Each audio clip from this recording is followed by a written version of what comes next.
태평양 전쟁 발발 약 1년 2개월 전이던 1940년 9월 30일, 일본 총리 직속으로 총력전 연구소라는 것이 문을 엽니다. 이 사진에서 볼 수 있다시피 군인들과 민간인들이 함께 전쟁이 임박한 일본에서 국방 문제에 대해 연구하는 싱크탱크 비슷한 역할을 한 곳인데요. 이 사진은 당시 1기 멤버들이 총리 관저에서 기념사진을 찍은 것이라고 합니다. 이 총력전 연구소에서 태평양 전쟁 발발 약 100일 전인 1941년 8월 27일과 28일 양일간 점차 다가오고 있는 미국과의 전쟁을 가정한 도상 연습을 실시합니다. 이 도상 연습은 미국과 일본의 경제, 군사 등 각종 데이터를 이용해 치러졌는데요. 여기에서 나온 결론은 다음과 같았습니다. 일단 미국과의 전쟁 초반은 승리하겠지만 전쟁은 불가피하게 장기전으로 흘러갈 것이고, 그 장기전의 부담을 일본의 국력이 견뎌낼 수 없으며, 그리고 전쟁 말기에는 소련이 참전한다는 것까지 정확히 예측했습니다. 따라서 총력전 연구소가 낸 결론은 패배가 불가피하며 그러므로 전쟁은 불가능이었습니다. 이때 도조 히데키는 고노에 후미마루 수상 밑에서 육군 대신으로 이 연습에 참여했는데, 결과가 좋지 않게 나오자 도조 히데키는 35년 전의 러일 전쟁도 승리하리라 믿지 않았는데 결국 이겼다면서 전쟁은 의외의 요소가 많이 작용하고 도상 연습은 도상 연습일 뿐이라는 말을 했다고 합니다.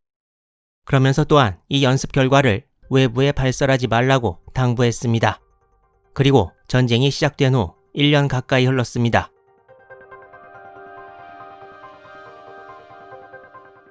때는 1942년 11월 남태평양의 과달카날 섬에서는 미군이 점령한 비행장을 중심으로 한 미군과 일본군의 사투가 4개월째로 접어들고 있습니다.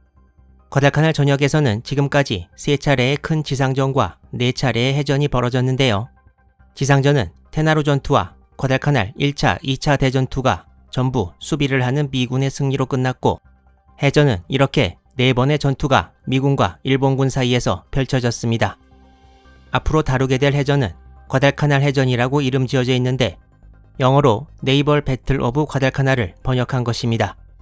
과달카날에서 이렇게 미군과 일본군의 사투가 벌어지고 있을 무렵 2차 대전의 다른 전장에서도 전황이 큰 변화를 겪고 있었습니다. 1942년 11월 8일 연합군이 프랑스 비시 정부가 장악하고 있던 북아프리카에 상륙합니다.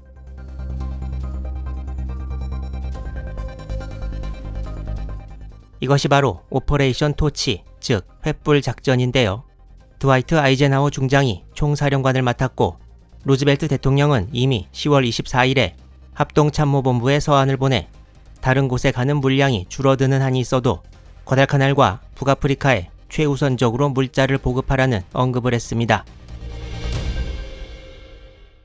이 사진은 1942년 8월 7일 미 해병대의 과달카날 상륙 당일 미 구축함 산후안에서 찍은 과달카날 근해입니다. 여기 보이는 섬이 사보섬이고 왼쪽 끝에 과달카날 섬이 보입니다. 사보섬 해전 때와 마찬가지로 일본 함대는 사보섬과 과달카날 사이로 들어오게 됩니다.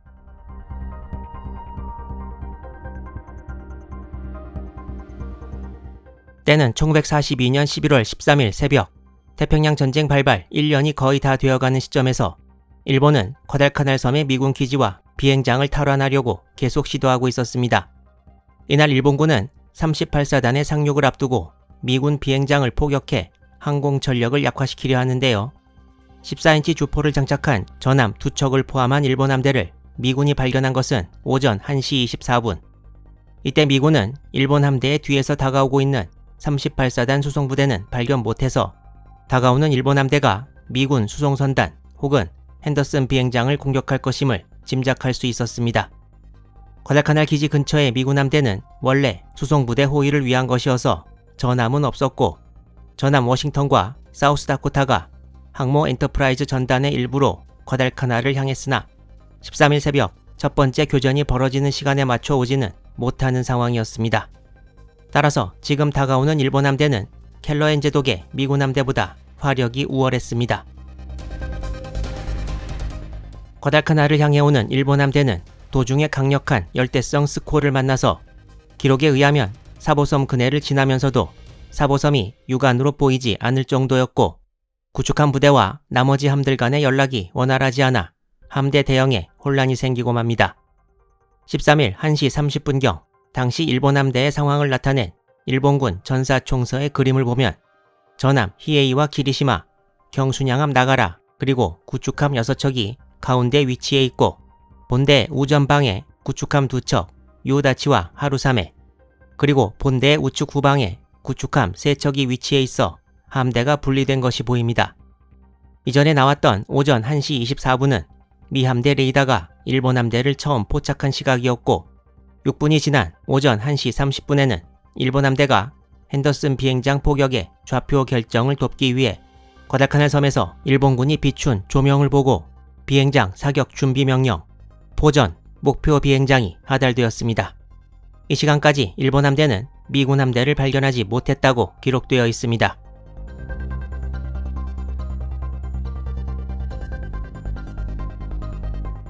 일본 함대와 달리 미군 함대는 일렬 종대를 이루어 일본군과 맞설 준비를 하고 있었습니다.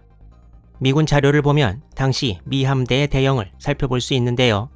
먼저 선두에 구축함 4척이 포진했고 중순양함 샌프란시스코와 포틀랜드를 사이에 두고 경순양함 애틀랜타, 헬레나, 주노가 위치했습니다.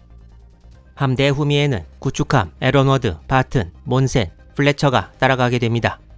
켈러엔 제독이 지휘하는 함대의 기함은 중순양함 샌프란시스코였습니다. 이 전투에서 미군이 했던 실수 중 하나가 바로 이 레이더와 관련이 있습니다. 이 레이더는 SG 레이더라고 불리는데 미 해군이 그동안 써오던 SC 레이더보다 성능이 우월하고 적함 탐지 전용으로 1942년부터 시작해서 1943년에는 SC 레이더를 전부 대체하게 됩니다. 이날 미군 함대 함정 13척 중에서 5척이 이 신형 레이더를 장착하고 있었는데요. 성능이 좋은 레이더를 달고 있는 함정이 대열의 맨 앞쪽에 위치하지 못하는 바람에 일본함 탐지에 불리하게 작용하게 되었습니다. 전체 함대를 지휘해야 할 켈러엔 제독의 기함 샌프란시스코에도 SG 레이더는 없었습니다. 또한 켈러엔 제독은 이날 휘하 함장들과 자신의 작전 계획을 공유하지 않았다고 합니다. 이러한 실수들은 이후 전투에 어떻게 작용하게 될까요?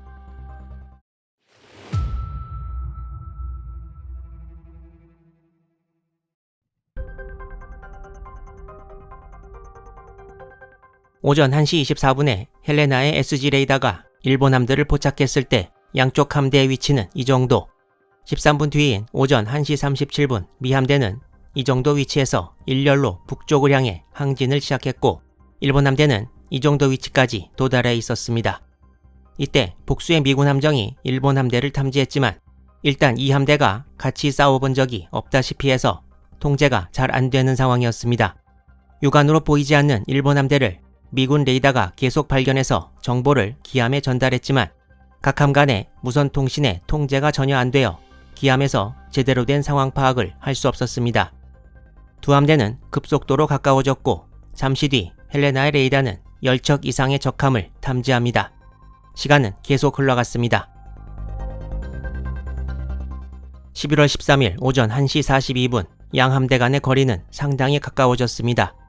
미 함대의 선두에선 구축함 쿠싱은 좌현에서 우현으로 진행하는 일본 함정들을 목격합니다. 이 두 척의 함정은 계속 선두에 서서 다가오던 일본 구축함 유다치와 하루사메였습니다. 같은 시간인 1시 42분 일본 기록에는 유다치가 쿠싱을 발견했다고 기록되어 있습니다. 이때 두 함 간의 거리는 약 3.7km였습니다. 쿠싱은 일본함에 어뢰를 발사하려고 좌현으로 선회하나 일본 함들이 빠른 속도로 빠져나가서 다시 제자리로 돌아옵니다. 이때 미군 함대의 함정 간 통신 내용을 보면 함대 전체가 그야말로 혼돈 상태였다고 합니다. 1분 뒤인 오전 1시 43분 일본 전함 히에이에서 미군 구축함들 뒤에 있는 순양함들을 목격하고 적함대 발견 소식을 전함대에 타전합니다. 10여 분 전까지만 해도 미군 함대가 없다고 생각했던 일본 함대는 갑작스런 미군 함대의 출현에 경악했다라고 기록에 나와 있습니다. 처음 발견 이후 두 함대 간의 거리가 급속도로 가까워지는 사이 두 함대 중 어느 쪽도 특히 미군 함대가 먼저 발견하고도 사격을 시작하지 못해 중요한 시간을 낭비한 셈이 되었습니다.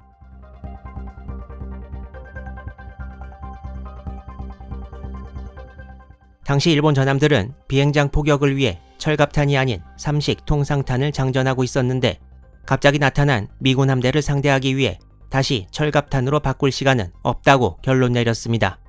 시간은 더 지나고 이제 미군 함대가 일본 함대 사이로 들어가기 시작했습니다. 미군 공식 기록에 오전 1시 45분 상황이라고 나와 있는 이 그림을 보면 계속 전진하는 미군 함대가 나뉘어져 있는 일본 함대 사이로 들어가는 것이 보입니다. 오전 1시 48분 켈러앤 제독은 이런 상황을 눈치채고 양쪽 일본 함대를 모두 상대하기 위해 홀수번함은 우현으로, 짝수번함은 좌현으로 사격을 시작하라고 명령합니다. 그렇지만 이런 홀짝 번호 자체가 미군 작전 계획에 없는 내용이었고 다른 곳을 겨냥하고 있던 함정은 다시 포를 돌리는 등 혼란이 이어졌습니다. 같은 시각 일본 전함 히에이와 구축함 아카츠키에서 탐조등을 순양함 애틀랜타에 비추고 미군 함대에 대한 일본 함대의 사격이 시작되었습니다. 이제 전투는 사보섬 해전이나 에스페란스곳 해전과는 달리 양측 함대가 서로 근거리에서 섞여서 난타전을 벌이는 혼란상이 연출되었습니다. 미군 어느 장교는 이날 밤의 상황을 두고 불이 꺼진 채 술집에서 패싸움이 벌어지는 상황이라고 묘사하기도 했습니다. 1942년 11월 13일은 금요일이었는데 이제 13일의 금요일 새벽 대혼란 속에 빠진 두 함대 간의 전투가 시작되었습니다. 이후의 전투는 양쪽 함대가 공히 혼란 속에 빠져 치루어졌고 많은 교전이 동시에 일어나서 과달카날 전사의 권위자인 리처드 프랭크, 2차 대전 미 해군 공식 전사를 간행한 세뮤얼 모리슨도 정확한 시간 순대로 전투 경과를 기술하는 것이 불가능하다고 말했고 각 함별 전투 상황과 결과를 따로따로 기술하는 방식을 택하고 있는데요. 따라서 영상에서 나온 순서로 전투가 그대로 진행되었다는 것이 아니고 특정 함정들의 교전 당시 다른 함정들이 가만히 있었다는 것도 아닙니다. 여러 개의 자료를 이용해 최대한 13일의 금요일 새벽의 전투를 다시 재생해보면 다음과 같습니다.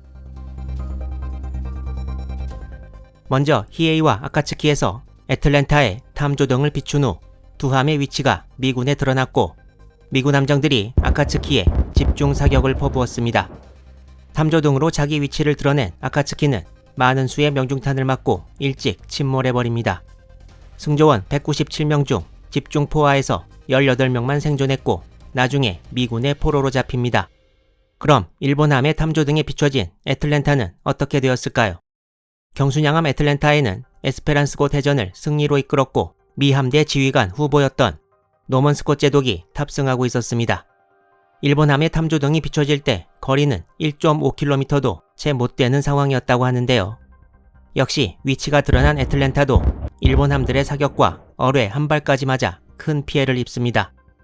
이때 큰 피해를 입은 애틀랜타가 미국 중순양함 샌프란시스코의 우현 앞에 위치해버렸고 샌프란시스코가 이를 적함으로 인해 8인치 포탄을 퍼부어 더 큰 피해가 나게 됩니다.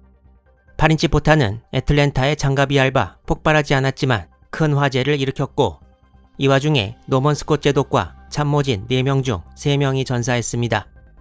복구 불가능한 피해를 입은 애틀랜타는 전열에서 이탈하게 됩니다. 애틀랜타는 670여 명의 승조원 중 이미 3분의 1 이상의 사상자가 났고 훌륭한 지휘관도 잃었습니다.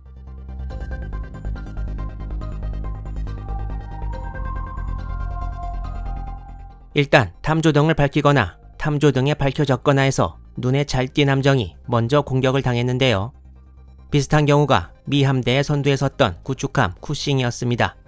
쿠싱도 일본 함들의 집중 사격을 받아 일찌감치 기동불능이 되어버리고 말았습니다. 그리고 쿠싱 다음으로 오고 있던 미 구축함 래피, 스테럿, 오베던이 일본 함대 쪽으로 돌진합니다. 이 구축함들의 목표는 일본 전함 히에이였는데요. 히에이는 9개의 탐조등을 밝히고 있었고 크기가 커서 여러 미 군함들의 사격 목표가 되었습니다. 히에이는 미 구축함 세척이 워낙 근거리에서 빠른 속도로 다가와서 제때 14인치 주포와 6인치 부포의 각도를 낮춰서 사격할 수 없었습니다. 곧 구축함 세척이 히에이의 옆을 지나가기 시작했습니다. 구축함 래피가 히에이 옆을 통과할 때 거리는 약 5m에서 10m였던 것으로 추정됩니다. 세척의 구축함은 5인치 주포와 20mm 대공포로 히에이에 맹렬한 사격을 퍼부어서 아베 히로아키 중장이 부상을 입고 참모장이 전사하기도 했습니다. 난데없이 미 구축함에 난타를 당한 히에이는 복수의 대상을 고르는데 바로 2300m 거리까지 근접해 있던 미 함대의 기함 샌프란시스코였습니다. 이미 2명의 제독 중 스콧 제독은 전사했고 켈러엔 제독이 탑승하고 있는 샌프란시스코는 이제 히에이의 14인치 주포를 어떻게 막아낼 수 있을까요?